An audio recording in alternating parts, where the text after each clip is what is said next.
Hey everyone, Beppe here. I'm recording this after the episode, after we finish recording the episode, because there are some events close to me that I wish to talk about and take this opportunity here before the episode to make a small tribute. In the past Sunday night, uh, there was an accident, a car crash involving my how do I say this in English? My second order cousin. It was the daughter of one of my cousins, and she was traveling with her entire family, her husband, two children, and so on. And it was a pretty ugly car crash. And unfortunately, all of them ended up dying. So, pretty traumatic episode.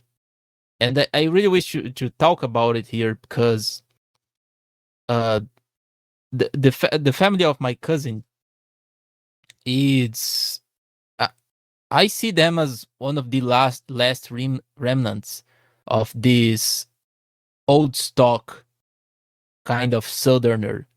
At least in my family, in my father's family, they were still pretty attached to the land, right? Working the land and so on. And I mean, this is the kind of people that I think about when I'm doing those episodes for the Araucast, for the Araucanian Resistance channel. Those are the kinds of people I think about when I think about this project. Those people who represent this continuity of the colonists, of the Italian, German, European colonists, or even from other regions of the world in southern Brazil. And to see their bloodline taking such a heavy hit. I mean, the human tragedy itself is pretty shocking, especially being so close to me. But there's this extra extra tragedy of such a big hit to the bloodline of some of the, in my view, the best representatives of this old stock kind of people who still know how to work the land, who is still continuing this legacy of building a society, of building a community from scratch. Compared to them, I'm nothing. I'm a degenerate. This podcast, everything that I do here is just a way to try to compensate a little for those for my lack of, I don't know, civilizational capacity, for my lack of ability of doing what they do. And I mean, this cousin of mine, she's much older than me. I think she's in her 50s, and I remember her well ever since I was a kid. She has always been very kind to me and to my siblings. And honestly, it's one of the people I know who least deserves that. I think no one deserves such a thing, but she was. If there's someone who wouldn't deserve this at all, it would be her. And that's the second tragedy of this kind in her life. She already lost a toddler many years ago, and man, that sucks. That seems unfair. And I mean, the only thing I can do now, after all this has passed, is to pray for their souls to rest in peace, and for my cousin and her husband to be able to handle this again. I mean, losing a daughter, a son-in-law, two grandsons at the same time. I mean, it sounds unbearable. I can't even imagine how hard that is, how much that hurts. So I just want to take this moment to remember those people and to make a small tribute to them, because this channel is completely dedicated to this kind of good people who help my region, my home region, to be what it is, to be the nice place that it is and the place that I cherish. So if you if you're religious or something, I ask you guys to pray for them as well. And yeah, I don't want to make this too long, but I really wish to remember those people, to make this tribute to them, so that people remember, so that people know I'm doing this for something that is real. I know that I'm kind of the terminally online guy, and maybe for some people, a lot of stuff that we say here sounds like internet LARPing, and that's fair because there's plenty of this nowadays. But be sure that everything that I do is out of concern for a very real stuff, out of admiration for very real stuff. And even if at sometimes I become too autistic or go too far, maybe I'm always thinking about real problems and real people and things that I want to protect and to preserve. And I mean, but I can only do so much. I cannot fight about I cannot fight against those kind of fatalities, right? Those kind of accidents and tragedies. So it was pretty hard. I started thinking about giving up a lot of stuff after this, because I think, oh, okay, I'm doing my small part, but something like this can happen, and everything goes to waste. Maybe I'm exaggerating, but this is kind of the feeling. We're pretty powerless in this life, and I hope that over time, with this, I hope that I'm able to persevere in this project, and over time I'm able to contribute to something that compensate even a small bit for such a tragic loss, a loss of such good people, or of hardworking, uh, good, kind-hearted people that didn't deserve it at all. So that's all. And now let's go to the episode itself. Thanks for listening.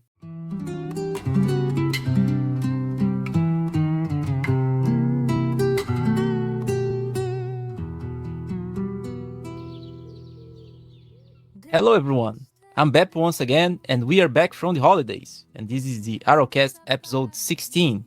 As I have mentioned in the community post, we would skip the Holy Week, Easter, and all that. But now I hope we're getting back to the regular schedule. So yeah, I'm once again here joined by Emerald and Hermit, our typical co-hosts. So hey guys, how you guys doing? I hope you guys had a nice Holy Week, a nice Easter.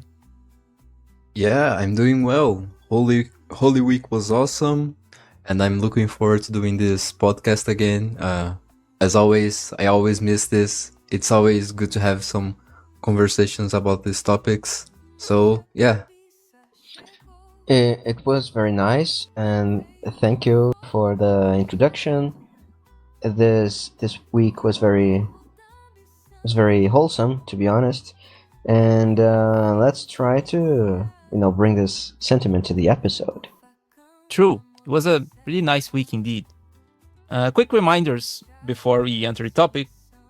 Matrix community. I'll raise awareness to it until we get someone there, because I think it would be really nice to have a community there. But maybe it's not for most people. Also, Odyssey channel, Odyssey alternate channel. If you wish to help us, go there and give us a follow on Odyssey as well. And also on YouTube, as always, like and subscribe if you like what we're doing and want to support the channel and this tiny initiative from a forgotten corner of southern Brazil and also other regions, right? Okay, this episode will be kind of a meta episode where we will actually put into question the very purpose of this of this channel, of this podcast, because we're talking about what I like to call first world problems, right? As I have mentioned in the third worldism episode, which I'll mention forever because it's my it's the main topic from my point of view. For every topic that we talk about here, there's always that voice in the back of my mind, right? Always complaining, always condemning me for this, for how pretentious I am, right? Oh, why you're talking about this kind of thing? Why are you talking to a foreign audience? Nobody cares about it. You're just this irrelevant guy from Brazil, from the third world, and the international community, which is normally the North America, Western Europe, Japan, and Australia. They don't care about you. So why do you care about them? And there's always this tendency in the third worlder mind. No, there's always this narrative of rejecting those topics, taking more as belonging to the first world, right? That there's always a narrative that talking about this kind of stuff is LARPing. You're LARPing. You're trying to be part of those people, but they'll never like you. They'll never recognize you. So there's always some kind of condemnation of talking about those topics, and I see to some extent this here as well. I remember in one of our first episodes, there was some comments, there was some back and forth of people complaining, oh, this channel talks about southern Brazil, why you're making content in English? You should be making content in Portuguese. And look, I understand the criticism, but people kind of miss the point what you're doing here. But I understand that for every topic that we talk about, even if there's no complaints, in my own mind there always be this questioning, right? Why you're doing that? Because that's not appropriate. You do not belong to this conversation. So today I want to go deep into this idea and find out if we can really find a way to justify what you're doing here, and if this could be actually positive for more local concerns. So, okay, I'll pass it to you guys. Why should you really care about those matters that are more talked about in other places or not? Well, when the topic for the episode was pitched, it was pitched as first world problems, right? And I do believe that in the case of Brazil, it is very much worth discussing, because I remember over a decade ago, when social media was starting to become more popular in Brazil, not only the Overton window, but also the scope of the point of view of certain social issues was way different. And precisely because, well, I think precisely because we started to get some more daily contact, or some more popular contact with cultures from all around the world, in particular the first world, many Brazilians started to actually mimic the same kinds of opinions and such things from these other places of the world. So we got to the point that we are not in any way getting benefits from first world culture, but many of the complaints, or many of the views, come from places that did benefit from this first world culture, right? So developed societies, and frankly just overall better cultures, to be honest. And I remember quite vividly that the last election that Brazil had that was kind of normal to the Brazilian standard was probably 2010. 2014 was starting to change the popular discourse or something, but ever since Trump was elected in particular, everything changed here. But what is obvious is that Trump has nothing to do with Brazil, yet then that entire, quote unquote new right enthusiasm trickled down here, and the results and the not the results but the answers to that enthusiasm did not trickle down because our cultures are not the same. So at the end, we just imported the bad parts of said cultures. We couldn't the good part uh, that makes those things possible, or at least sustainable in places like the US or Europe, do not exist here. So we only got their bad parts. So I do not think at all that this is an unrelated thing. And regarding the comment about the Brazilian perspective, as we've said before in another episode, I've seen the future, brother. It is Brazil. So this is a. I remember seeing Moldbug, Curtis Yarving, saying that the America is in the process of becoming a third world country. So, of course, that also is true for Europe. Think of England and such. And I think that is a great example of what's happening in Brazil is a great example of what can happen in these other places. So I don't think at all this is something too niche for us to be discussing or something. And I remember that comment. It was very thoughtful, but I ultimately disagree with it. If it's the one that I'm thinking of. Yeah, you guys have both given some great insights and a great introduction to this topic. What I want to add is that, as Emerald said, we have discussed quite thoroughly on this podcast the idea that Brazil is the country of the future, and that for those who want to have a quick look at what is in store for the first world, you can look at Brazil and you can be scared, and you can lock up your windows, start buying barbed wire, and all the required stocks that will go up when the inevitable third world horde rises up, if it does.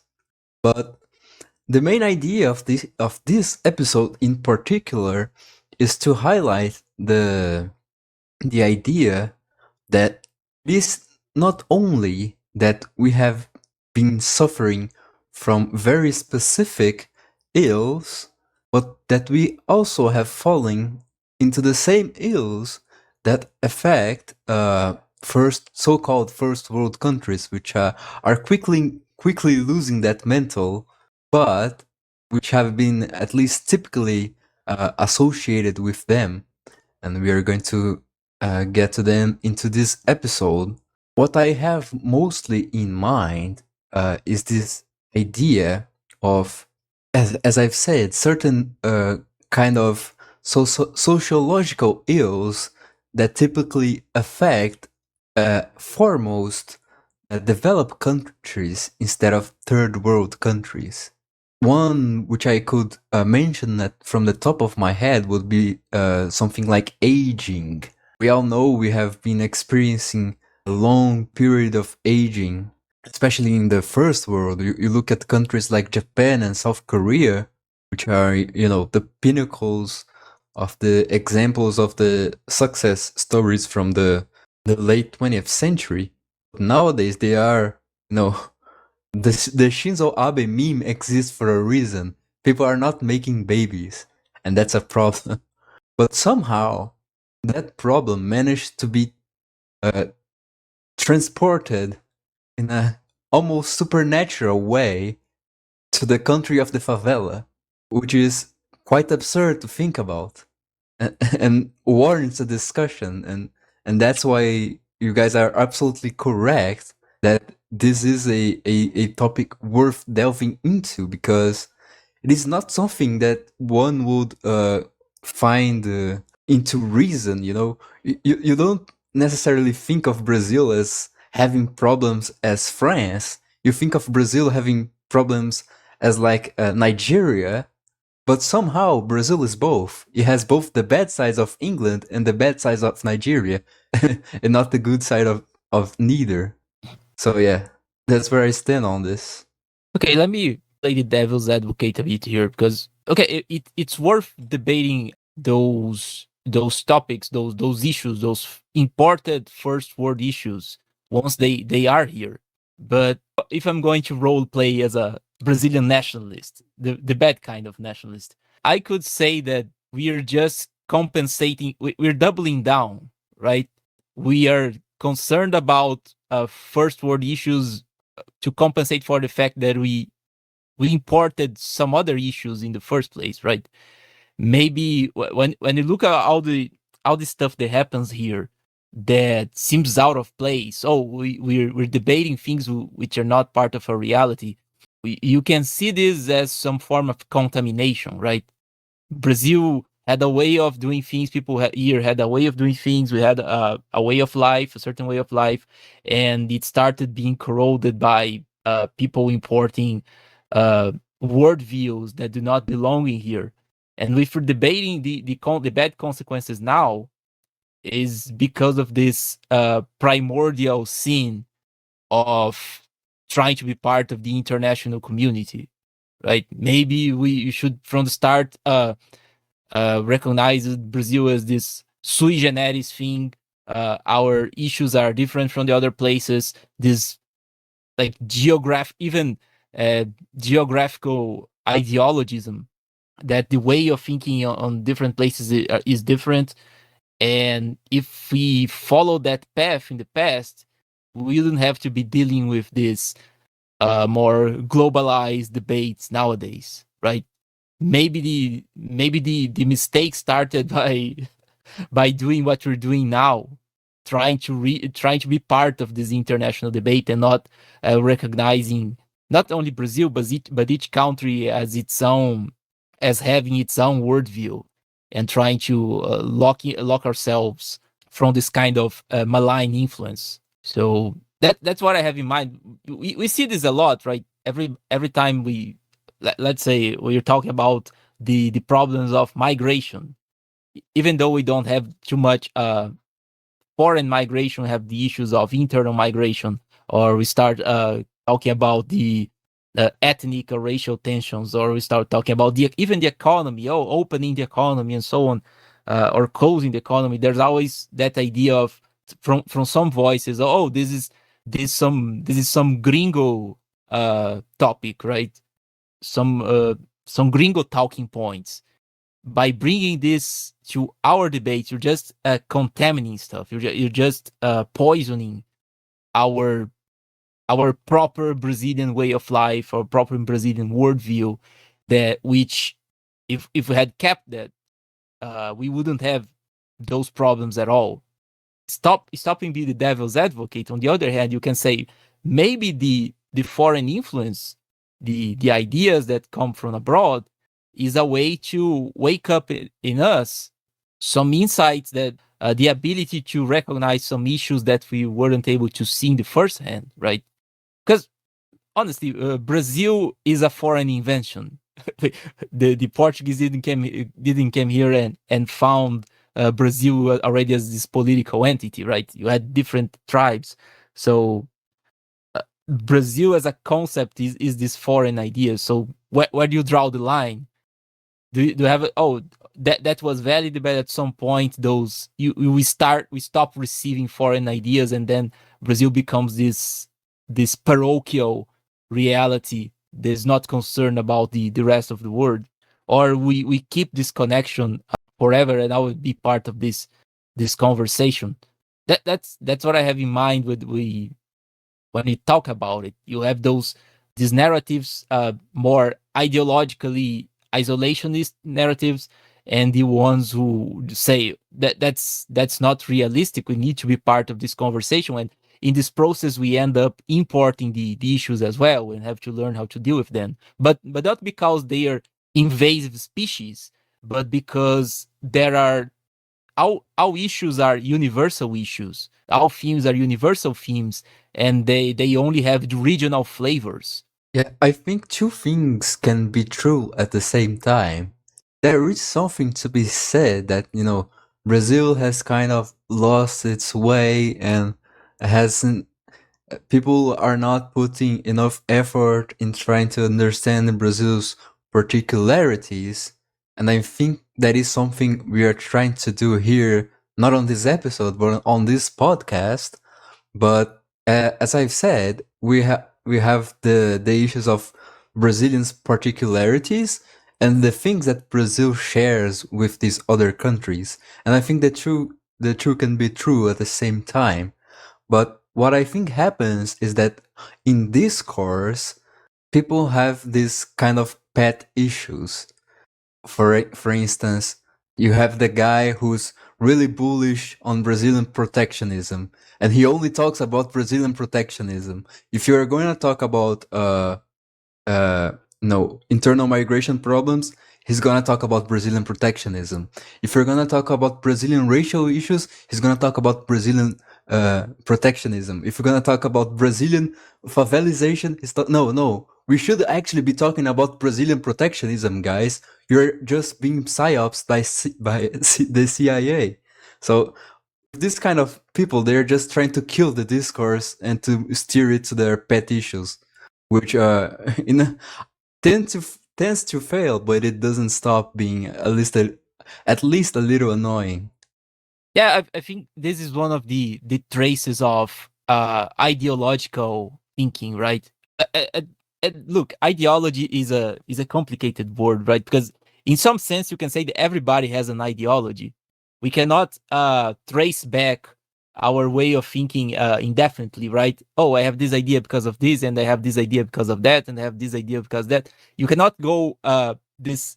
You cannot have this infinite past regression of ideas. At some point, you have this foundational concepts, this foundational worldview from which we start deducing all the rest. Ideally, right? Not everybody is like that, but ideally you have this limitation. So every time I talk about ideology, there's always this issue of definition, right? But let's say there are degrees of ideological intensity. So when someone has this pretension of reducing every kind of issue to this key of the universe, right? This pet issue, we dumb down the debate, right? I attributed this a lot to biologists at some point because biologists love to do this, right? I remember once there's this question: oh, how can you say that? How can you reason the fact that we have the prime conditions for life in Earth? And I think it was Dawkins that talked something like Richard Dawkins talked something like, oh, there's cosmological evolution, which makes no sense at all. What kind of mechanism would work in cosmological evolution? Planets do not pass their characteristics forward through genetics, or there's no competition for resources or something like it. But he's so focused on his field of knowledge, right, that he tries to apply it to everything else. His specialization is the key of the universe, and I see people do this a lot when they learn something. They learn this small part of knowledge, of the available knowledge. They become in love with this for some reason, and it's much easier to convince yourself that this applies to everything than having to face the reality that you have to learn much more, right? It's much more convenient to say, oh, this thing that I learned well, this can explain everything else. So it's very easy for me. I can feel intelligent because I know everything that matters now, instead of thinking, oh, I knew that part of things, but there's so much more I need to learn, and I'll never be able to dominate our conversations properly. So it's more frustrating, right? And we see this in many other topics. But you're right. When you're talking about the debating the Brazilian reality, there the single issue debater, it's really a problem, right? We see this all the time, and it kills it kills the debate, it kills the conversation, because you cannot have this nuanced approach. Maybe this is my millennial side talking too much. Oh, I want nuance, and correlation doesn't mean causation, and all those ideas, those concepts. But I see that nowadays more than ever, there's this tendency of trying to reduce this conversation to those pet issues, as you said, that would help solve everything, but disables our ability to actually find a balance between those two extremes that I pointed out, right? This nativistic ideologism and the global community. We're part of a global community stuff, right? Well, it's for those who only have a hammer, everything looks like nails, right? So if you only think about one thing, like you said, oh, I'm gonna be worried about immigration, then everything is about immigration. But I think the key thing here is understanding that, as I said, there are some laws that are universal, and there are some laws that are local and cultural. Like you said in in your strawman of bringing international issues to Brazil, there are some problems from the first world that may exist and apply and be applicable here. You mentioned the immigration issue, but I before, right? But I am 100% sure that normies, and I say that because I interact with normies at work, right? But normies have been saying that there should be less Venezuelans and Maranhenses coming to Goiânia. So that to me is like a micro, not a micro exactly, because Venezuelans are from other country, but it's a derivation of the immigration issue. And this thing about universal laws and cultural specific laws, I remember Hayek talking about this in the studies on the abuse and decline of reason. He called, drumroll, objectivism the idea that something that is applied in a particular cultural context will be applied everywhere. But he also criticized the idea of ignoring absolute proofs. Like, I remember he gives the example of inflation and how the very same causes that that brought inflation to ancient Egypt, or I don't know, medieval Italy, or the Roman Empire, or modern England, are going to do the same regardless of cultural context. So it's a difficult topic to discuss in 280 characters or something, because people don't understand that there are some things that are culture specific, and there are some things that are objective. And I think that brings back to something we have also discussed before, that there are some cultures that are objectively better than others, and that's precisely because some cultures, they have some values that go against these universals. And I think that's a good metric to see what places are more successful than others. Of course, it's not the only one, but it's one of them. I think it's very fair to do that. So Brazil does ignore its personal conditions to import, the gringo issues or whatever, the first world problems. But I don't think stopping to do it 100% would also be the way. But that's bourgeoisie Eurocentric mentality, Emerald. Oh yeah, yes, sir. You're right. I'm sorry. I joke about it, but there's always this possibility of dismissing. As much as I agree, there's always this possibility of dismissing anything that you say is in that regard as, oh, that's just an foreign influence. Maybe those people that you mentioned, even if they are normies are super influenced by mass culture and so on. Maybe they have those complaints about Venezuelans and Maranhenses because of this foreign influence. Maybe before the foreign influence, Brazilians never cared about migrants because we're this mixed universal people who accepts everybody, right? And before the prejudice and xenophobia imported from Hollywood and CIA and all that, people wouldn't care about this. So that you see the issue.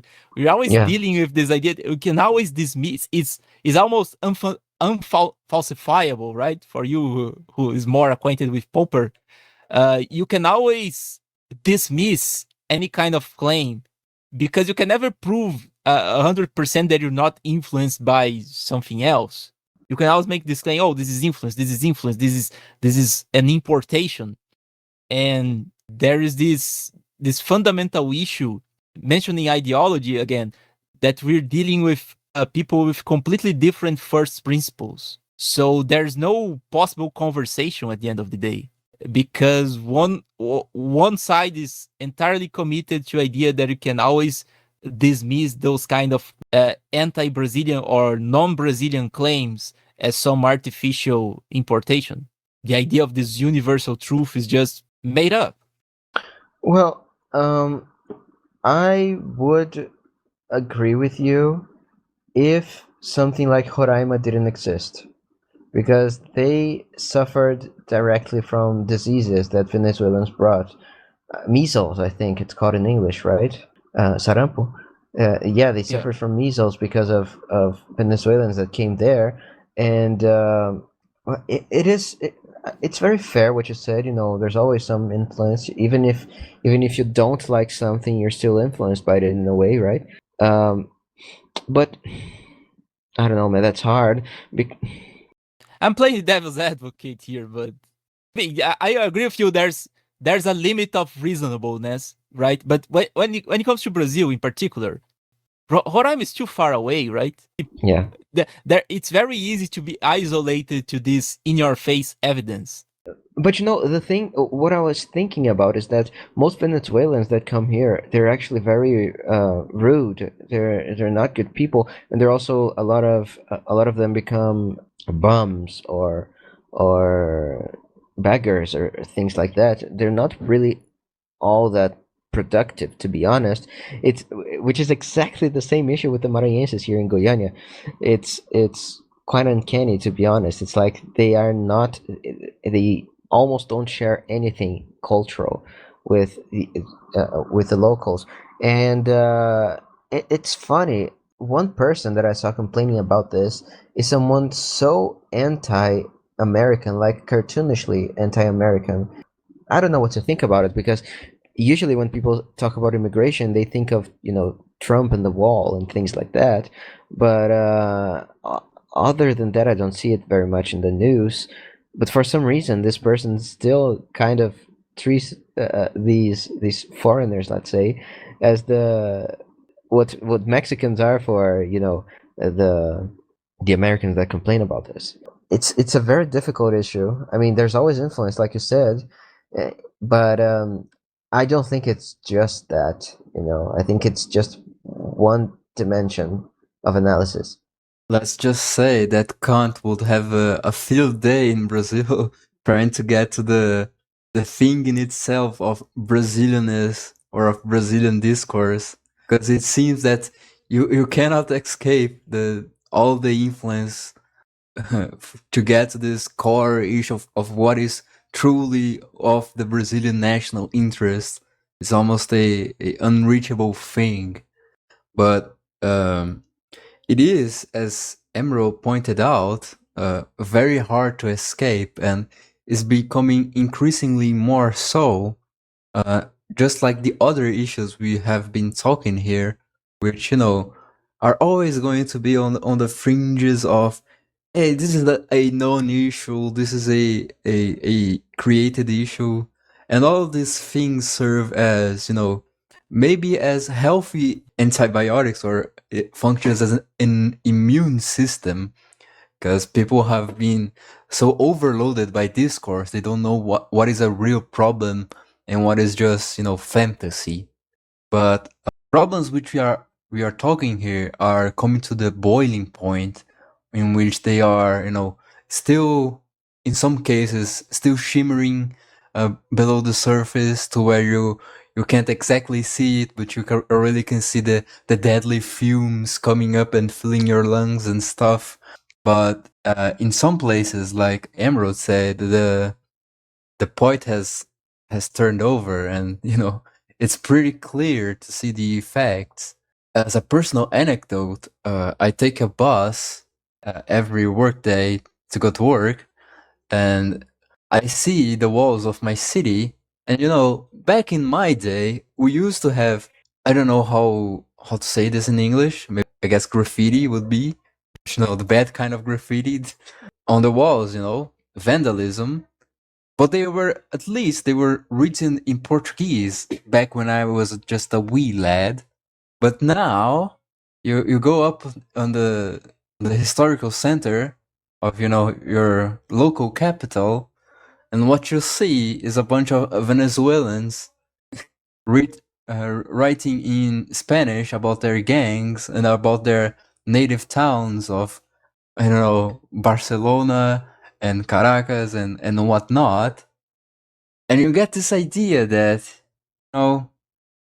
maybe this issue is not the non-issue it has made to be, because this kind of immune system that that discourse has built is constantly trying to push out other issues. But reality functions in a way in which issues are constantly hammered into your head until you can ignore it no longer. I guess our role is trying to bring these issues to light before they are, hard to reverse. A good example which we can point to is what's happening in Europe, and of course, that is the main point of this episode, is to learn from places which have been suffering with these issues before they happen to us, so we are better prepared. This should be a universally welcomed idea we have discussed so far as to why it is not, but there is plenty of merit to it, and I think we only stand to gain from actually studying it. And when we see the trends in Europe, talking specifically about migration, but we are going to get to other themes afterwards, we see that it is a hard process to reverse. We see that it is a process which takes a heavy toll in the price of lives, in the well-being, in the general niceness and cleanliness of all places. And generally, it is unhealthy to the nation itself. Your people start to lose their identity. Your cities start to lose their colors, and a lot more things which we'll talk about. But yeah, the main idea is there is merit in discussing these things before they become an issue here, so that we are better prepared. Yeah, as I have mentioned Kant, I'm thinking now about a well-known Kantian, at least well-known to our bubble here, Hans Hermann Hoppe. In one of his interviews, his old interviews, I remember him mentioning how his style of argumentation, these transcendental arguments, these arguments from performatic contradiction, they are intended to people who refuse to bend to reasonable evidence, right? Because everything that you guys say, I agree with all this, but I always have this voice in my mind, this tiny Brazilian nationalist in my mind, this communitarian voice in my mind saying that all those things could be dismissed, right? Oh, but why do you care about losing identity is bad, but why do you care about identity? Isn't this influenced by one of those identitarian groups from Europe? Why cleanliness is good? Isn't this influence from Western mentality? Why such and such is bad or such and such is good? Is that all influence? And the way I can see to deal with this, sorry if I'm still insisting in this idea, because I really need to address that perpetual criticism. The way I see how to deal with this idea, it's pointing out that most of those criticisms, they come from a heavily foreign influenced worldview as well, right? What part of the Brazilian mentality, even if you go to the most nationalist of the nationalists, the most nativist of nativists, what kind of ideas he has that came from, I don't know, a Tupinamba native, a Guarani native, and so on. What are the records? What kind of philosophy those guys developed? At most, he's portraying himself as the inheritor of some obscure Luso tropicalist idea, which there's no confirmation at all. I remember there's one prominent nationalist here in Brazil. You probably know the Saquarema guy, who talks a lot of nationalism and so on. But when you look at his ideas, he's heavily influenced by a French economist, Larouche, who talks about the physical economy and so on. And I have talked to some economists who warned me, look, this Larouche guy, he is basically an occultist, right? He's dealing with the dark stuff. And even those overly nationalist guys, they are always influenced as well. The counterpoints they bring is influence. So it's not a matter of evidence. Depending on your worldview, I'm actually do not believe that much in changing your mind based on evidence, even if it's on your face. You talk about all the things that are happening on your cities and so on. And all this is true. All this is evident. But depending on how the ideological predisposition of a certain person, he can always filter out evidence. The only thing that can defeat this kind of worldview is internal contradiction. So you cannot reject those objective concepts, the idea of those universal truths, by basing yourself on your ability to understand themes from somewhere else, right? To understand arguments from someone else, to internalize this. If you're using Larouche to criticize the free market, for instance, well, you're kind of defeating the purpose of all your argumentation, that the liberalism, this foreign idea, and so on. Well, you're importing your own ideas as well. So you have to find some other criteria, and then we start having a proper conversation, right? I know I wasted a lot of time talking about it, but I really wanted to have this starting point that all the dismissiveness, the complete dismissiveness of all the topics we're talking about, it's self-defeating, because you're not completely original. You're necessarily bringing some ideas from somewhere else as well. So you have no grounds to criticize this in principle, right? Of course, I believe we all recognize here that there are different ways of taking ideas from abroad, or taking inspiration from abroad. You can be a complete simulacrum of something else. We see part of our right who are simply mimicking, being a carbon copy of something being done in the US, and so on. It's almost memory, right? This idea of, the Western civilization has to be protected. Man, you can even define this. At most, a single phrase trying to define it. It doesn't even reflect reality anymore. Western civilization is Greek philosophy, Roman right, and Judeo-Christian values, Judeo-Christian morality. Okay, but what part of our society is really based on this? The Brazilian society is mostly French-American or Gallo-American. And talking about Western society in those terms doesn't say much. But we need a starting point. I think the starting point is pointing to the internal contradiction of this pure nativism, right? The complete rejection of the universal themes. And from this point on, we can start having a more nuanced criteria for what is an appropriate acquisition of foreign ideas and what is artificial, right? Not sure if you agree with me. Well, the image of a tiny nationalist, a tiny nativist living perpetually on Beppe's shoulder is sure Rent-free. to rent-free is sure to fire up the imaginations of our listeners. my point of view in this, as I have laid out, that if they ignore these issues, it's first at their own peril, and secondly to the detriment of the debate itself.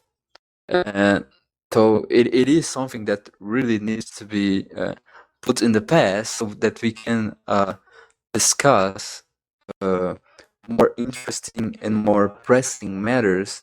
And as you said, that these ideologies are, quote unquote, imported. We use a lot this term imported in Brazilian discourse. Maybe it's probably not that common outside here, but it is, as I've pointed out, and it is, in my opinion, just a defense mechanism, an immune system, which, in logical argumentation doesn't hold any, any bite, doesn't have any bite, but maybe the purpose is not to have any bite, it's just a psychological defense mechanism, or just who shouts the loudest thing. And it is just managing discourse. I don't think there is any structure in this argumentation. But yeah, I think we can move on to another discussion. Okay, so we settle down on this idea that it's worth debating those topics. But as you guys have mentioned, Araucast, the Araucanian Resistance channel as a whole, it has this dual purpose, right? On one hand, we wish to broaden the debate. We need to not necessarily run away from Brazil. We're not just making content for gringos. Oh, learn about Brazil, come to Brazil. We're not that kind of stray dogs. But we broaden the debate for the purpose of not only learning from people abroad and say, oh, look, we have this issue here. Maybe someone from, I don't know, Romania will come and say, oh, we have this issue here as well. That's how we deal with it, and we'll find out the particularities of any place, and now we can look for more for solutions. But also, as you guys have mentioned, Brazil is the country of the future, and is this window to the future we can show to people abroad and say, look, if you don't do anything, you become like this, and it serves as a warning. Maybe we have some more experience on how to deal with that stuff. But on the other hand, you can make the nativist in my shoulder is pretty relentless. He can agree at this point, okay, they're universal themes, but look, those people from abroad, they don't care about you. They don't respect you. You talk about you're talking about Western civilization and immigration and so on. Do you think they will consider you one of them? You're still a Latino for them. You're still a Latino mestizo to them. They don't care. Why should you care about them? The international community, every time that something happens, they only care about those places. They only care about North America and Western Europe and Japan and Australia. Why are you caring about them? This is asymmetrical. You should care only about yourself, not because there are no universal themes, but because you're just being it's just reciprocity. So is this really how we think? Are we really super concerned about the friendship of people from abroad? Are you guys thinking about it? Now that you mentioned that Brazilian native really is very persistent. But I don't think that external validation is mainly the point. I don't think we are that much concerned about our reputation abroad, even if it is. I think reasonably positive. I don't think there's anyone who has a big pet issue with the Araucast test or any of our ideas, but some issues merit discussion, and maybe they can broaden the horizon of one person or two persons, and maybe that's enough. And it is not, of course, it's a bit cheesy to say it, but it is not only the people who listen to this podcast who learn with it. We are also constantly learning here too, and exchanging ideas and debating each other, and especially debating that pesky nativist on Beppe's shoulder who doesn't seem to let go, and I think it's going to be a recurring character. Watch next episodes to find out. So that's where I stand on this. Yeah. Look, I'll be the first to admit everybody has an ego. If for some reason the content we make here uh, earned us some friends, or some foreign friends along the way, or even some Brazilian friends for that matter, that would be nice. But at the same time, that's not the main concern, and that shouldn't be the main concern, right? At the end of the day, we're trying to solve problems. At the end of the day, I don't. Who cares if someone from Europe or the US do not consider me one of them? Actually, I'm not one of them. I recognize that we live in a different reality, have a different culture and even ethnicity to some extent. So it doesn't affect my ego that much if someone out there doesn't consider me part of the group. But I believe we all here still consider that the exchange is important because, as we have established, we're immersed in foreign influence, regardless of our position. So we need to learn as much as possible how to deal with this. If that earn us some friends, good. If that doesn't, it's okay. So the relentless nativist in my shoulder needs to shut up because I'm I'm a bit schizo in this episode because we're not ultimately concerned about getting this approval. Having approval to some extent is good because could be confirmation that your ideas are reasonable and understandable. But you have to be your own judge to some extent. As you guys said, you see things on your own day-to-day activities. You see the streets, you see the issues that appear. You don't need external validation for this. You have to trust your eyes and your common sense to some extent, right? You cannot be a solipsist and thinking that opinions around you don't matter, but to some extent you have to be your own judge. And that's what we should have in mind. I always find this equilibrium. Proper answers are always hard, apparently. They are always, you always have to find a certain balance. And in modern discourse, especially, this is that doesn't have much room, right? You have to have those hot takes. You have those single issues. You have to reduce everything to this single explanation. But this will never solve anything. So, but even when you're dealing with, I understand that the Araucast, the Araucanian resistance is a complicated initiative, is a complicated affair because you're constantly trying to have this balance between what concerns the entire world as universal themes and not what concern our tiny or not so tiny realities, considering that Brazil is a big country, but even inside of it you have many different realities as well. So, and talking about internal contradiction, right? If you apply the nativist criteria of say, oh, this doesn't concern us because it's outside of Brazil, okay, I can draw borders as small as possible. You can say, oh, you can criticize me for something. Okay, but here in my tiny town, in the middle of the Contestat region, your logic doesn't apply. So Wait, you just turned the nativist into a libertarian. How did you do that? yeah, he's a liberal universalist in disguise. but here, come on.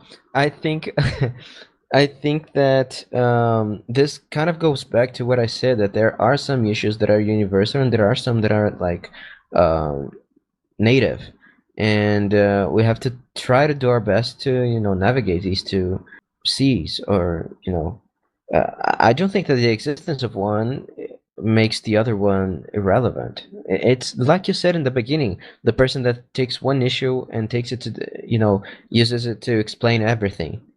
um, I think there's space for both.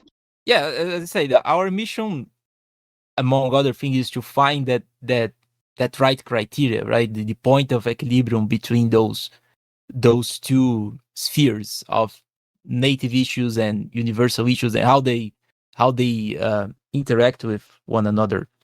So, what I was going to say? Can we start dooming? No, not yet. Doom gooning. I wanna doom so hard. Okay, so when I talk about those debates, we have to always also consider how we're almost forced to care about that kind of stuff, right? If you're being more realistic, because look at the case of some months ago or even a year ago. I'm not sure when was Trump elected. Was 2024? Is that right? Yeah.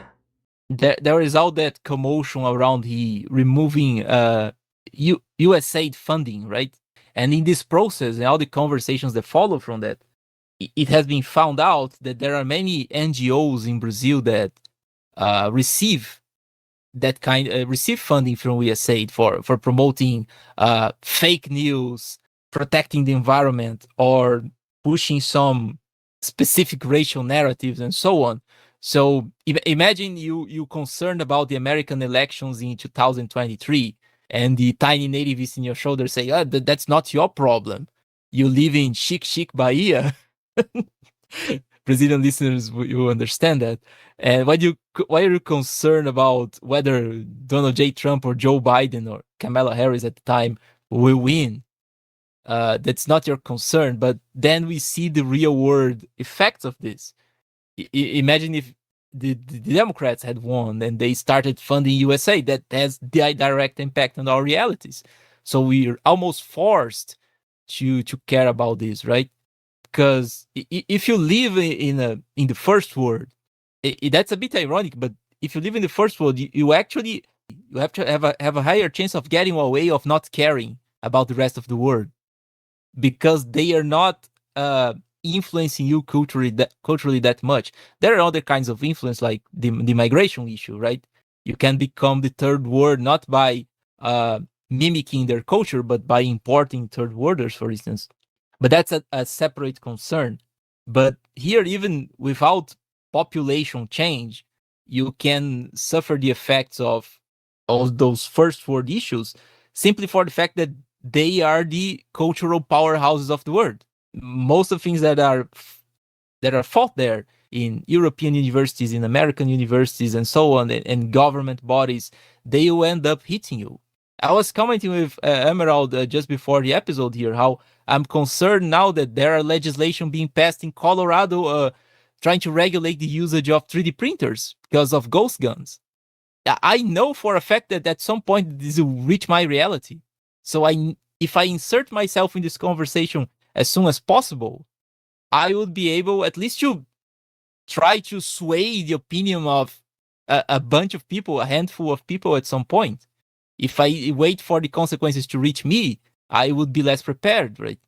Yeah, it is a pretty mind-boggling idea that on one hand, Brazilian nativism is very aware of foreign influence to a sometimes comical degree, but as we have established, when this American influence touches on some subjects which are not his pet issue, it's almost like the issue doesn't exist. And you mentioned well this Colorado legislation. Uh, a very recent event in Brazilian politics can also be drawn from the same place. Actually, California, which has, as we all know, passed the, as I'm sure our readers know, passed the age ID verification, the digital ID age verification system, which has subsequently been exported to the entire world. And it's kind of crazy that, from California, a local state level law was exported to basically the entire world. And of course, it has been in a lot of parts through the efforts of Meta and other lobbyists, and of course, which have promulgated through the NGO networks and have reached basically all of Australia, Britain, and many other countries, including other Latin American countries, and more especially so for us, Brazil. So yes, Brazil has California age verification laws, but somehow what happens in America doesn't concern us. it is a very laughable idea at best. What happens in America is, sure enough, to fire up in Brazil at some point later through this extensive apparatus of imperial influence. As Beppe was talking, I was constantly in my mind with one idea that the average Roman doesn't care a lot about Judea, but Judea cares a lot about the Romans because they desperately want the Romans out, and the Romans just think of it as a peripheral province with full of meddlesome people which can't just shut up and obey. So this is kind of the relation we have today, where we Brazilians, at every move of the American giant, either bleed a little or feel however you want to feel about the moves America makes. America is just from their perspective, putting their feet where they want to. Recently, you had the Maduro intervention, appropriately called Fracas in Caracas, which happened right across our border, and could have triggered a lot more stuff, triggered some stuff, which I think is of our interest. I don't think any hardcore Brazilian nativist nationalist is gonna say South America is not a part of our interest. So I think we can all agree, given all of this context, that what happens in the first world, and we're talking a lot about geopolitics here, which has become a very loaded term, but it is not only in the realm of geopolitics that what happens in the first world, or often caused by the first world, is our issue too. True. You also reminded me of something else, which is a more egregious example. Recently, there has been this law proposal. I'm not sure if this has been voted yet, but to have some particular punish for anti-Semitic remarks. Not sure it has been how much this project has advanced, but the initial proposal mentioned specifically that the criteria for determining if that was an anti-Semitic comment or statement or something, it's from this international body, this international entity. So we for every law that we create, for every kind of legislation, regulation, we're always looking outside, and to some extent you don't even have a choice, right? Because most of our intellectuals and bureaucrats and so on, a lot of them have studied abroad, so they have this influence, and it's pretty natural to take those first world entities and first world government bodies as the reference for passing any kind of legislation. But that's a particularly egregious case, because the debates about anti-Semitism, they always sound super alien here, because even what is Semitic? Semitic don't just mean Jew, right? There are many Semitic peoples. So and the most powerful, the most influential, and the most targetable Semitic groups in Brazil are not Jews, are Lebanese. There are many powerful Lebanese families and so on, but we always talk about these referencing Jews, because we're importing the idea and the debate as is. You could have a proper discussion in Brazil. Okay, is there some anti-Lebanese sentiment in Brazil? Maybe, who knows? But we don't do that, because we're referencing the foreign debate without any kind of adaptation. If you're talking about, as egregious as it is, if you're talking about the age verification and the ghost gun issue, that's a universal issue, because it doesn't matter if I'm not in America. Maybe I can print a ghost gun here. There are people trying to do bad stuff to kids in any place of the world. So this is a more universal issue. But when you look at the case of the anti-Semitism laws, it sounds super artificial, because we're not even adapting to our reality. How many people outside niches of the internet really care about the Jews in Brazil? or even about Palestinians, for instance. Not that much, as far as I understand. You only find those people in universities, and so it's a much more niche stuff. So does that even make sense? Yes, and I can think of multiple examples of some discussions just like this anti-Semitism thing here in Brazil that make absolutely no sense. A few years back, I don't remember exactly when, if it was 2021 or 2022 or something, there was this comedian here that he made a joke about black people, and I remember a YouTuber who eventually tried to become a congresswoman for, I think, Rio Grande do Sul, I'm not sure. She made a video, okay, talking about the racist remarks by the comedian, which, by the way, were not racist. But she started talking about fucking blackface and minstrel shows. What the hell does this have to do with Brazil? Like, um, just like you said, where are the Semites in Brazil are not Jews, and the racism that people go through in Brazil is not minstrel kind of thing. This does not make sense in our culture at all, and so bringing them here it just kind of dampens and makes it's political slop. Yeah, but in the end, uh, we end up being forced to learn about that stuff, right? You can always try to mention Kant again. There's a certain criticism I heard about his metaphysics, because in roughly speaking, as far as I understand, Kant will say that, oh, the thing in itself, it cannot be known. It's different from the phenomenon.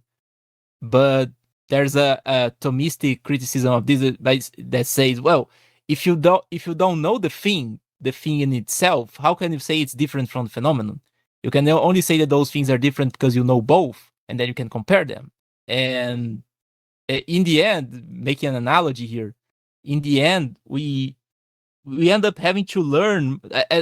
The more people bring those concepts and discourse to Brazil, the more we need to learn about them in order to compare to our reality, right?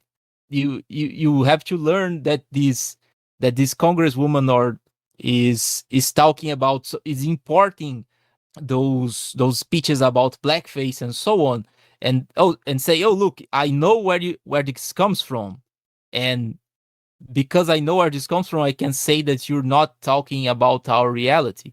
So it's almost like it's a snowball, right? The more those things affect us, the more we need to learn about them in order to make some counterpoints and saying, look, that doesn't belong to us, that doesn't apply to us. So the simple fact that the problem, the the gringo topic issue exists in Brazil almost demands that we learn more about that stuff, and so that we can position ourselves in this international scene and be able to make the distinction. Okay, that applies here. That applies here. That doesn't apply. I just remembered, but it wasn't. I wasn't planning on talking about it. But there was this other congresswoman, like recently. Well, this one was actually elected, so she is technically a congresswoman, who did quote unquote blackface to say that painting her face black didn't make her a black person, right? And that is a non-American way of dealing with the specific issue of blackface. But that's. I mean, I digress. You see that's a great example, because it shows the limitations in this conversation between different realities, right? Because he made this as far as I understand, she made this as an analogy to say, oh, uh, the same way I cannot become black just by painting my face, a certain other Congress person cannot claim to be a woman just by dressing as a woman, right? So she tried to make an analogy, but when those images reached some other countries, people thought that she was talking about racism, because Exactly. or something like this. Because you see, the translation is hard. So if you weren't at least a bit knowledgeable about how things are interpreted somewhere else, we wouldn't be able to understand that there was a problem in communication and try to correct this. So you see, the main purpose I see inserting ourselves in this conversation and dealing with those first world problems, and also talking about the third world problems to people in the first world, is situating ourselves, right? We're not trying to make friends. We're not primarily.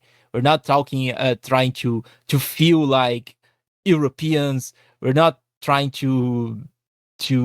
We're not pretending to be more of than what we are. We're trying to situate ourselves in order to actually identify problems, even in the arguments themselves, even in the communication itself, right? Because it's some kind of education, as Hermit mentioned. We're learning along the way as well. We're educating ourselves, and education is ultimately being able to situate yourself inside the conversation, so then you can have a proper opinion. Exactly. You guys have made some great points about issues that are actually not partaken to us, particular to us, and this is important.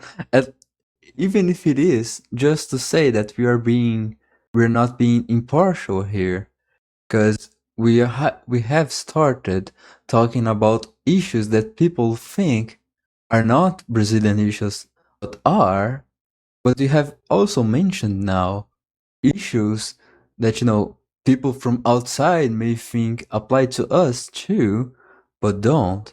So this is a very, how can I say, painful process of doing and learning as you go, a very trial and error. But eventually, the idea is, at least theoretically, we can filter out this debate and see what from outside applies to us and what doesn't. And the people will. It's not a matter if they will or not. They of course will confound the two and think no, because some issues from outside don't apply here, it means that all issues from outside don't apply here. The opposite. If one issue from outside applies here, then all issues from outside apply here. So we have, as Beppe said, to strive on that balance. And walking the balance is the great Socratic way, and it's the great way to do all philosophy, basically. So I guess we are walking a good path, I see. And there's also the problem. I'm sorry, I'm going to mention Schwerpunkt again, the ranty Austrian Bingo. guy. Yeah. But there's something that he said once that really stuck to my mind, that self-referential cultures, they become sclerotic over time, right? That's actually one of the justifications I made in a community post. The first time we received some criticism about making videos in English and so on. If you're too self-referential, don't we make fun of Americans, for instance? Oh, they are super self-centered. They only care about themselves. They can't even find Afghanistan in the map. They know no geography. And okay, if you complain about this, if you really believe that they are so dumb because they are so self-centered and self-referential, why do you want the same for you? Don't you want to be different? Don't you want to know about the rest of the world in order so that you can find Afghanistan in a map, right? So that you can find China and Iran and so on.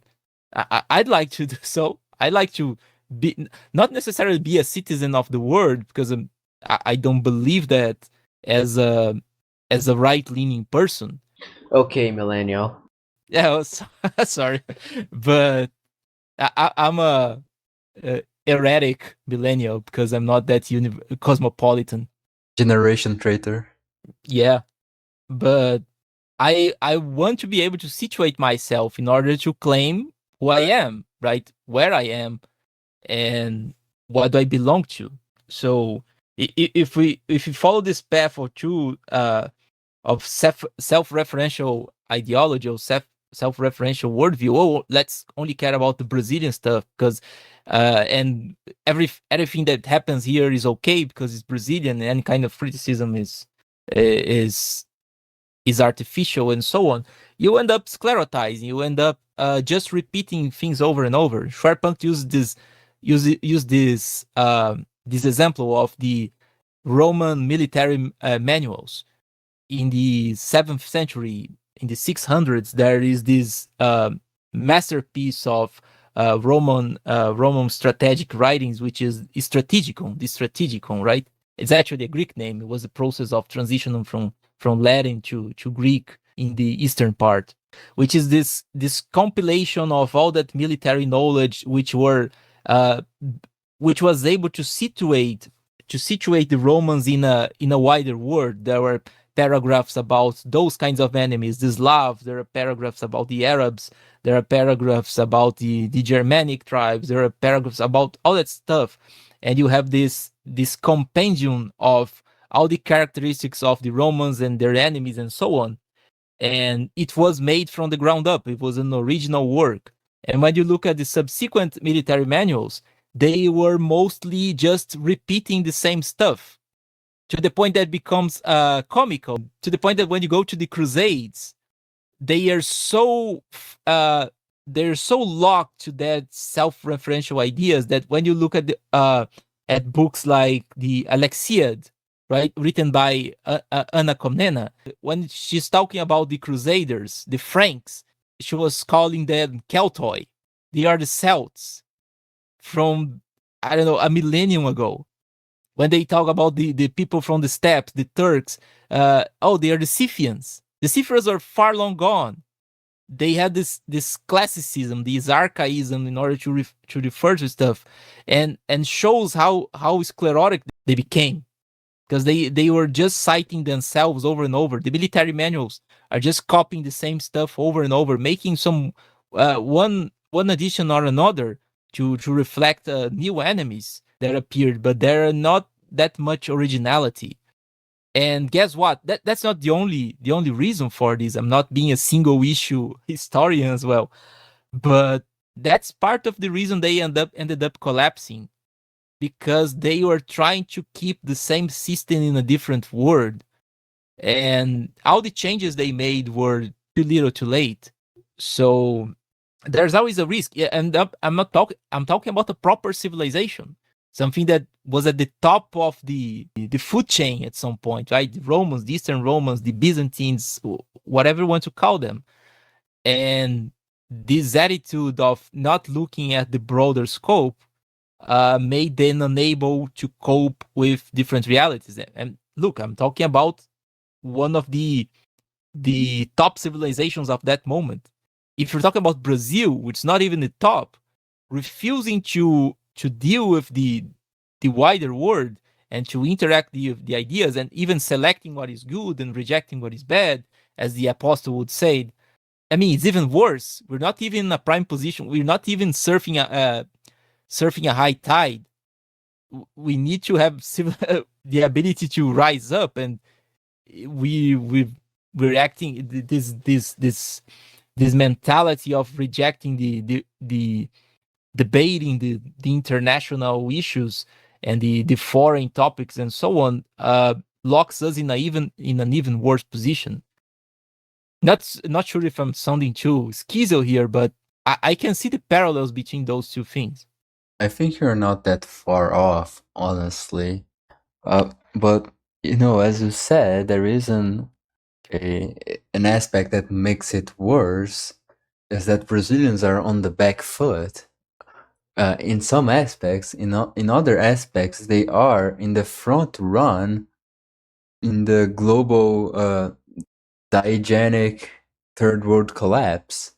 As I've mentioned in the beginning of the episode, if we are to ignore these issues, they are to our own peril, because they are crescent issues. They are issues which are getting worse and worse every day. And a lot of foreigners have waken up to some of the issues which are plaguing them. So you see a lot of mobilization, mainly online, but it is certainly not a online only thing, about immigration and about all of these great issues. And they even have become and are becoming increasingly aware of the third world and the perspective of third worldification. And it wouldn't be unfair for us to discuss first worldification, not in a good sense, but in a bad sense. We can think, for instance, of even the concept of imported gringo discourse is kind of a reflection of the cultural war, or the so-called cultural war, in which Brazilians have become, heavily anti-American. There is a sense of a historical anti-Americanism. You can say, you can cite the Catholic identity, you can cite the Iberian and British rivalry, even though Portugal and England were friends. You can say, oh, but Portugal and the Dutch were rivals, and etc. They are competing civilizational blocks, so to speak. There was also communist influence. Yeah, we have here incorporated a lot of things to our own expense and ignored a lot others at our own expense. People from outside, you can say they are less sclerosized, or they are more dynamic and have, waken up to these things, woke up, just kidding, but they have come to awareness of these issues. But we have been caught in this miasma of, trying to, we are even in a sense trying to catch up in terms of discourse. We are still in this infantile 80s mentality of the American or the French academic left versus the American Wall Street right. We're still trying to get past that. And with this, we have not been updating ourselves with the times. That's basically it. We have already talked about the paradoxical nature of this, that Brazil is the country of the future. What I wanted us to think about is, I guess it is my proposal for you too, in the sense of what is the main issues which are being ignored right now, but which with imagining an ideal discourse scenario would be given more attention. What do you guys think? Good question. First and foremost, we need to get rid of the ideas that are some kind of ideological anesthesia, right? The same way that I have mentioned the native stuff, they always try to deny some conversations, try to downplay some conversation. Oh, that's not an issue. That's important, and so on. There's also the liberal anesthesia as well, right? You made that joke with woke. That reminded myself of the James Lindsay attempts. I swear to God, I thought about him just now too. Yeah, of curbing the woke right. Oh, if you're noticing this issue, if you think this is an issue, that's a sign of your woke right. He is doubling down. The solution for the exhaustion of liberalism is doubling down on liberalism. The same way, in that sense, our nativists are very analogous, right? The solution for the exhaustion of the nativist rhetoric is more nativism. We need to double down on it to get rid of the things we're trying to sabotage our pure Brazilian worldview. So the first fight is to get rid of ideological anesthesia. And second, we start to go to more specific topics. One of them, I believe, is the ethnic one. We need to have a more mature conversation about it, not just importing the blacks versus whites thing that some NGOs do in Brazil, or some people have in Brazil, but understanding, the issue of our different groups. Do we actually have whites here? Do we actually have blacks? The issue of the mixed race. Is there really a dual loyalty problem with self-aware mestizos? I think that's an important thing to debate. The other one, as much as you consider this imported as well, but the fact that it is here, we have the gender relations issues, the gender identity issues. One thing that's pretty real to us, we have a Congress person in Brazil who is not necessarily a woman, but leading a commission related to the issues of women in Brazil. And there's a lot of controversy around this. And she's this king of no clothes that people cannot criticize. So the transgenderism stuff is a problem that reached us. And you can even say that it found some fertile soil in Brazil because we're so carefree about stuff, to the point that this became a land where it's relatively easy to adhere to that kind of stuff, to adhere to this gender identity shenanigans.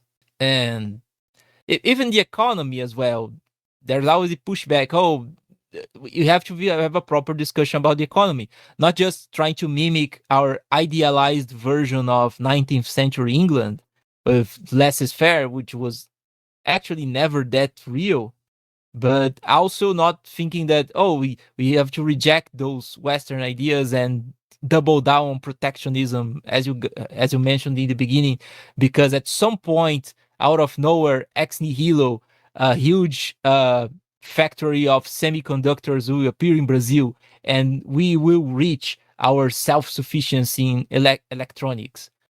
Right? We need to also find a balance. So any almost any issue in Brazil needs to find a more nuanced approach that is not stuck in this doubling down in simplified talking points. Maybe I haven't answered your answer properly, it was too vague, but that's what comes to my mind. Just one quick question. Are you going to title the video the critique of pure Brazilianism? That would be nice, but people wouldn't get the joke. Well, the people who have made it this far are going to comment exactly. Maybe right now Maybe if you after have we- made it this far. Maybe after we're beating it to death at this point. I feel for anyone who would get that joke. Yeah. I learned about Kant against my will. If you got the joke, there is no hope left for you. You are terminally online. You're a discourse addict. Well, let me just interject here before Emerald says his thing, and talk about what are the issues that I think are missing here in Brazil. I tried in a small part to bring this in my own channel, but it's a small drop in the ocean in the grand scheme of things. But the issue of aging and of generations and of the legacy debt is one which I rarely see discussed here, but I see a lot of attention being put it outside, and warrantly so, to the point that people are becoming increasingly more aware of the hand that they have been dealt with as a generation. And we have I have talked about Gen Z, you guys have talked about millennials. There is plenty of ink still to spill about this topic, but until yesterday, it was still treated as a irrelevant conversation. But Brazilians are getting older every day, and the especially scarier part, if you're gonna go the Mark Fisher hauntology route, is that the people who are getting older are the productive people, and the people who are young and getting born are the favela industrial man of has 20 kids, roots for Flamengo, gets all his money from child support, and this is what is being reproduced.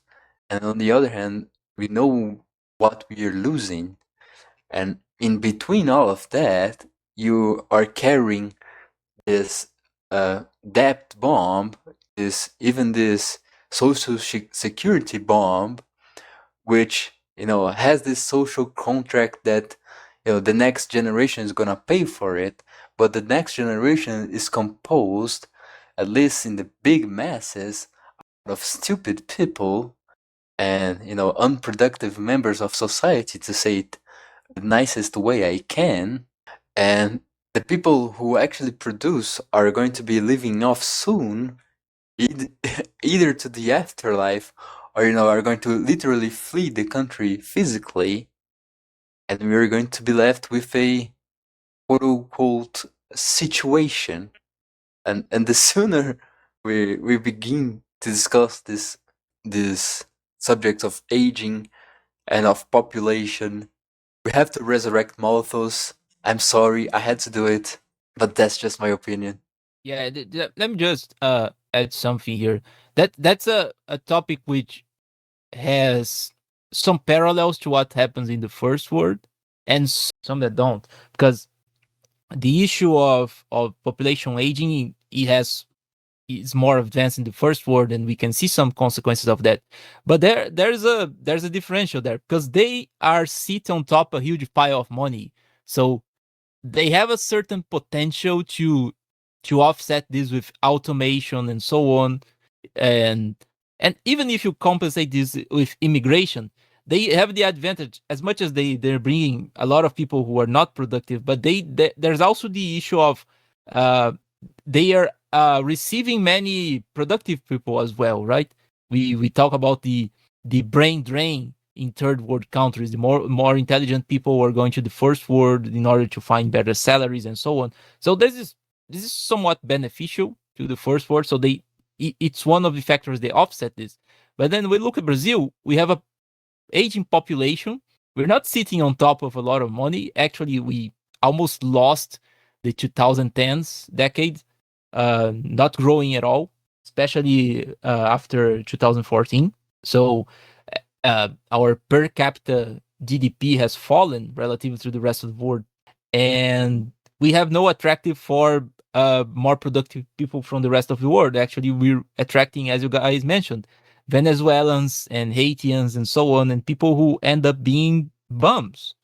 So the problem here is even worse. And we can look at the first word for insights and for solutions, but at the same time we have to consider that some of those solutions are not really applicable, and even the problems are even worse, right? You're right. The saving grace of England is that it still has British people. And, as you said, we are in a much worse position to face this than them, because we are increasingly having people with less and less quality.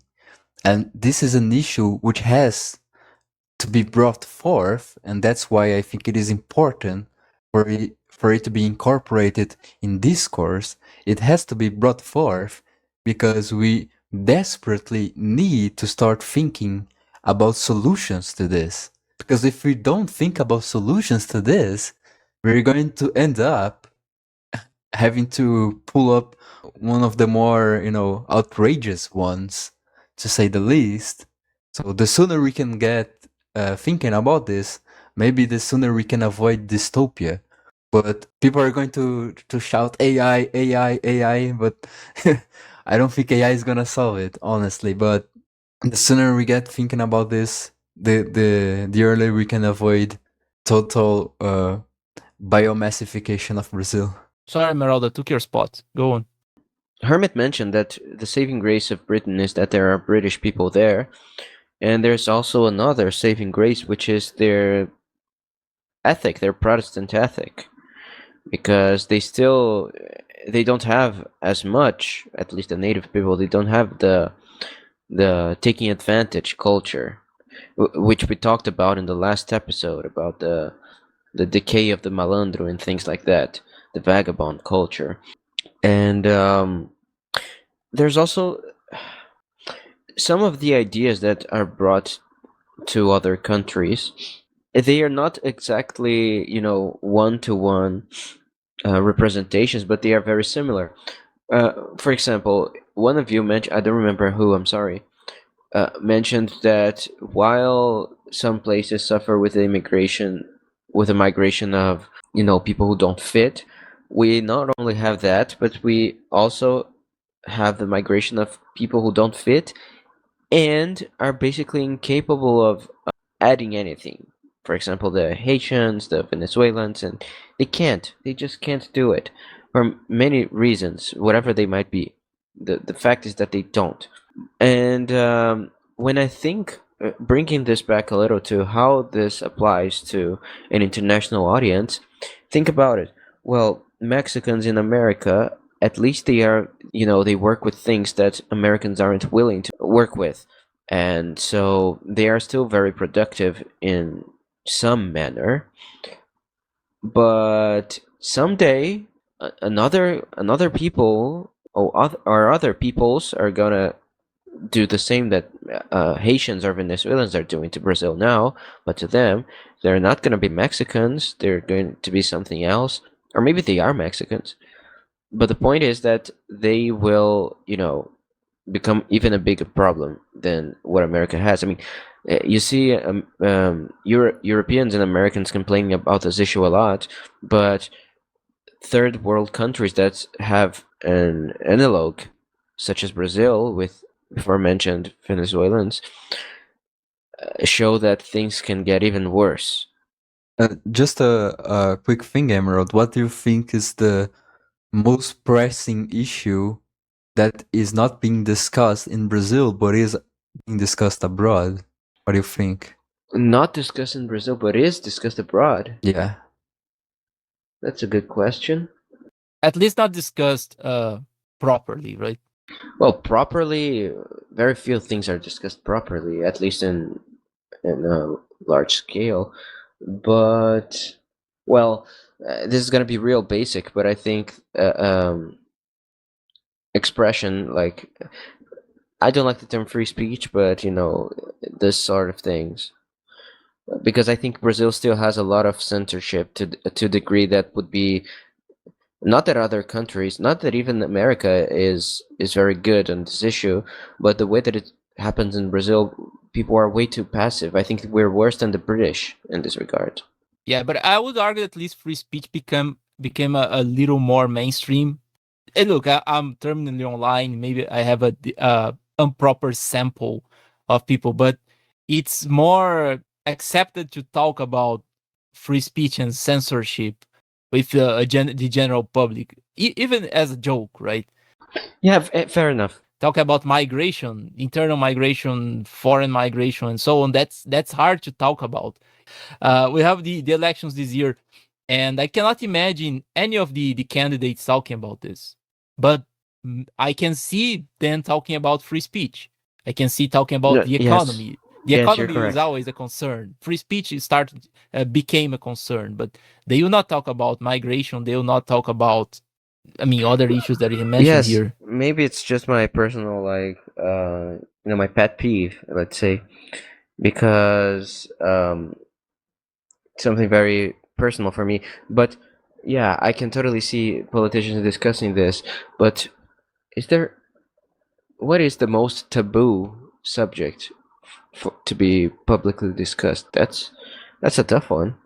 Oh, I'm sounding like a broken record, but in Brazil, the country of the racial democracy, ethnic relations, I cannot think of something else that is more taboo. Yes, it's a great candidate. But to be fair, it's taboo in the entirety of the world, right? Yes, but Maybe in the US, you can see it's easier to talk about it because there's some history of those issues. But in Brazil, is almost impossible to have a proper conversation, not just a meme-based thing. I think it is more of a taboo in Europe because of, the nationalism that existed in the 20th century in particular. Yeah. But this is a hard question. I'd have to think about it. I mean, even the issue of misogynistic laws, or actually misandric laws, it's easier. You can imagine a politician talking about it, right? As much as it's some sort of taboo as well. but the ethnic thing is almost impossible, or even the migration issue, right? How many politicians actually bring up this sort of topic? Or, not many will bring up, but how many of them do you think are even aware or think of this issue in these terms? Damn, very few, very few. I can think about only one who actually brought it up once. No, not once, but he recurrently brings that up. But he was a pretty minor member of a, how do you call it in English? A city, not a city council. A representative, right, from a single city.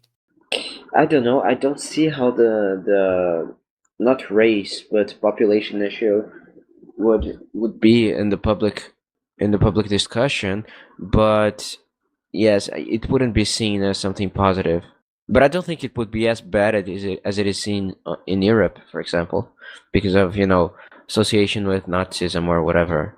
But at least that there they have some history of dealing with the ethnicity. Ethnicity is not something unreal to them, right?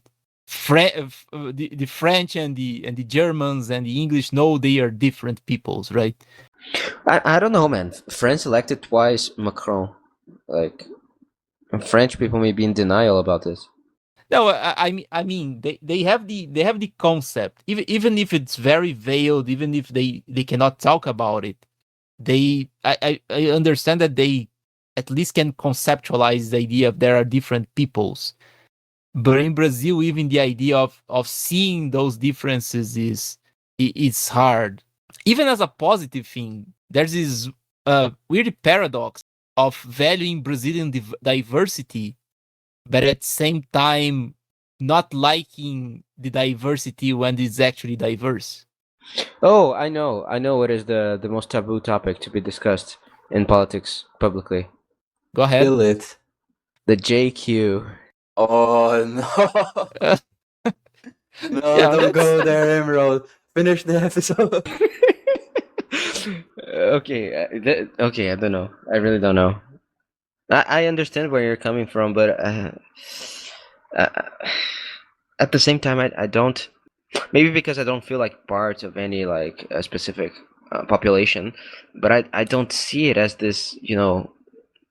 I'm not from the south, so I don't have the Sulito to represent me or something, or I'm not that much in touch with my Brazilian roots. I kind of made them artificially, so maybe it's a personal thing, but I don't see it, man. Emerald is the only true millennial. No. I mean, one which is I think is closer to most people, to a broader range of people, would be the exploitative relationship between regions, right? We talked about it in past episodes when we Yeah. talked about secession and so on. I remember there's one of the presidential candidates who once said that there's there's something unfair here, right? The south and southeast, between south and southeast, and northeast and north. I mean, the center west enters the exploited side as well. So, but it was a brief mention, and that already uh, resulted in a lot of criticism. Of course, he has been drawn by our main provider of non-intentional bangers ever, the cartoonist Carlos Latuf. Patriot. Next level. But it's hard to even talk about it because people always spin it in a xenophobic way as well, right? If not playing the racist. So maybe that's taboo as well. If we're not talking properly about the ethnic stuff, which is I understand it's more murky in Brazil, but the federative pact, for instance, it's hard to talk about. It is. I mean, I believe today we have the Supreme Court's judging is trying to invalidate a decision made in my home state regarding quotas for university and something. And you look at this, okay, what's the point of the regional governments, right? The local governments. Any decision can be overwritten by the Supreme Court. So something is wrong here. But it's hard to talk about it, especially in presidential elections, because we need to unite the country. United, we're stronger because they need votes from everybody, right? I must admit that I'm still thinking about the comment of me being the true millennial. This really, I this one felt shot like him. yes. I one shot him. Yeah, that was actually too offensive for for the level we're trying to achieve here, man. Not PG-13. Yeah. Well, okay. Not sure there's anything else that we should talk about. Is there any other topics you guys want to bring up? We'll have to check them out on the next episode of the Araucast. Yeah, probably. I mean, all of our latest and probably next episodes are going to be very referential to what we have already done, because admittedly we have already done a lot of stuff and the foundational work. So as always, you guys should check out the other episodes. I think especially important here for this episode is the myth of Brazilian identity. It's a great episode to watch if you are just finishing this one. Yeah, none of the episodes in the Araucast project is intended to be self-contained, right? We're not making just entertainment and talking about some random stories just to occupy your time. It's just all part of a broader, I won't say narrative because you're not just making shit up, but of a broader topic, of a broader discussion that we're trying to accumulate here. And especially in this episode, as I said in the beginning, it's a meta episode. We were dealing with the concept of the project itself, right? Trying to expand the audience, expand our reach in order to have this interaction. I'm not, as I said, I'm not just making this to, let's talk about Brazil to the gringos, or let's try to please them, let's make content for them. That's not the point. We're trying to bring them into the debate and also making our Brazilian audience. My dream in the end, it's act as this bridge between a Brazilian audience that, by the circumstances, is too self-centered, is too self-referential, and a broader audience that can teach them something and also learn from them, right? Maybe I'm being too idealistic, but the idea that's the idea. If we talk about themes which are too niche in Brazil or even alien, that's because I consider them important, and I'd like to establish this discussion between this embryonary debate that we have here and somewhere else where this debate is more advanced, or vice versa. Maybe some people abroad is starting to notice something about, I don't know, third worldism or some other issues that here we have a more knowledge of, and then the Brazilian audience can teach those people as well.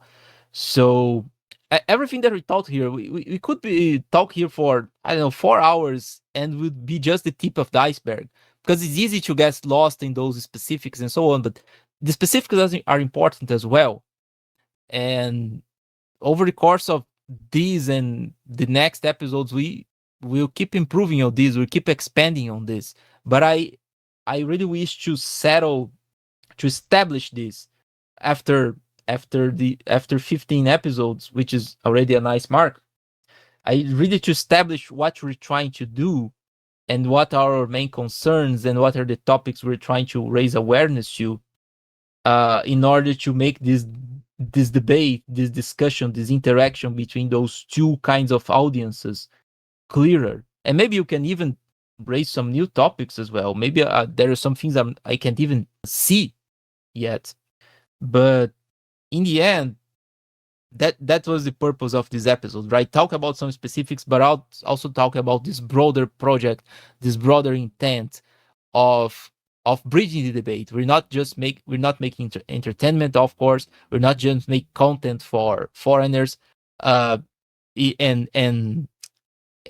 ignoring the Brazilian audience, which could be concerned about those topics. No, we're trying to establish this bridge. We use English simply because it's a lingua franca, right? If you're living in the classical period, we would be speaking Koine Greek. If we are living at the medieval period, we would be speaking vulgar, quote unquote, Latin, right? So we're just trying to use the tools that enable us to establish this debate in the best way possible. So, not sure if you guys agree, but that's my main, not a conclusion, but the statement that I have that I feel I have to make to justify what we're talking about here. And that is our mission. We, the Araucast, will not rest until every foreigner is haunted by the image of Brazilianization and favelization, and until every Brazilian is imbued with the undying spirit of Pat Buchanan. True. Amen. By the way, this was in a ironic manner. This was kind of our first answering comments episode because the idea kind of came from explaining to people why we do this in an international way in English, as Beppe mentioned, the kind of universal language. And yes, we already had in mind an answering comments episode, but you can see through this little complaint that a random person made, we could talk for many hours, even though, to be honest, the episode was kind of all over the place. But it's natural because this topic is very there's many ways, many different paths that we can go while discussing how Brazilians think in many ways like gringos, but we can also be like their petri dish where they can see their own future in many ways. So I think we got two birds with a stone, if that's the expression. Hopefully, we also got the tiny nativist who sits on Beppe's shoulders. Yeah, he is he is the manifestation of all those people that I have seen over the course of my life. And maybe I'm being self-indulgent here, but I wouldn't call this overreacting at all. I think even small comments and non-pretentious comments, they have this underlying worldview that I really like to address. And if it takes 2 hours to talk about it, if it takes 4 hours to talk about it, it doesn't matter. Those are, in the end, those are important issues. In the end, this is something that needs addressing. I really wish that Brazilians, especially in this case, become more willing to situate themselves in the global scope and do not, for whatever reason, fall back to this self-referential idea, because this is detrimental to you, right? I truly believe that this is detrimental to you. You don't need to expand your life being intellectually sclerotized. You really want to educate yourself in the proper sense. You need to you really want to be able to situate yourself in the universal debates, because deep down we all share some universal ideas, not in this cosmopolitan sense, ignoring particularities and so on, but there's always a component of commonality, as far as I mean, that's what I believe in, and that's why we're doing this. So true. Okay, then let me rephrase what I said. Not two birds with one stone. Two birds and a frog with a stone. Fair enough. We killed Beppe. No, just the little Beppe on his shoulder. Yeah. I didn't realize he was a frog too. I visualized him as a frog, but I wasn't expecting you guys to do the same. Okay, we have some psychic connections going on here. I'm not in on it. You guys can teach me. Okay, anyways, we probably reached our time limit here. Yeah, that's it, guys. As Emerald mentioned, this episode has been all over the place, but there are many topics we need to talk about. I try to keep things more universal at some point, but we always end up going to more specific topics. That's natural. And I don't know. I hope you guys have taken something useful from this conversation. I actually enjoyed it. It's always good to refine the ideas, to be able to articulate the ideas better, properly. But I also hope our audience were able to take something useful from it, that you're still here to this point, that you're still following us, that you haven't given up on the episode midway through. And if you're still there, I really thank you for listening to us. And as always, I also thank my co-host for participating in this episode. And that's all for now. I hope you have a nice weekend. I look forward to seeing and listening to all you guys in the next week. Goodbye.